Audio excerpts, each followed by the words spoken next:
All right, everybody, hold on just 1 second, 1 minute before you douse yourself with ice water and then share it on Facebook for all your friends to see. Why don't we take a step back?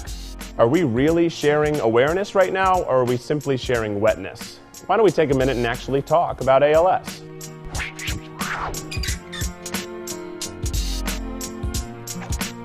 ALS is short for amyotrophic lateral sclerosis, a fatal neurodegenerative disease. It also goes by the name Lou Gehrig's disease, after the famous baseball player who succumbed to it in 1941. The disease attacks victims' spinal cords and motor neurons that control movements like raising a hand. As these neurons slowly degenerate, they weaken and then paralyze the body until swallowing and even breathing become impossible. Though ALS is very damaging to the body, it doesn't affect the victim's other senses or intelligence. Take, for example, Stephen Hawking, one of the greatest minds of our time, who continues to theorize on general relativity years after diagnosis.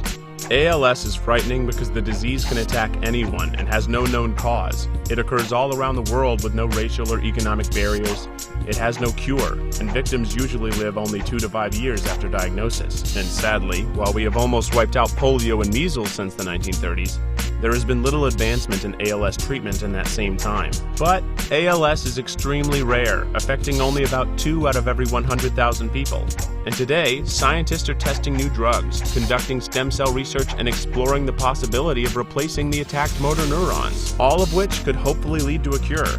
So now that you know, you can go ahead and douse yourself. But if you live in a place with a drought, try not to waste water.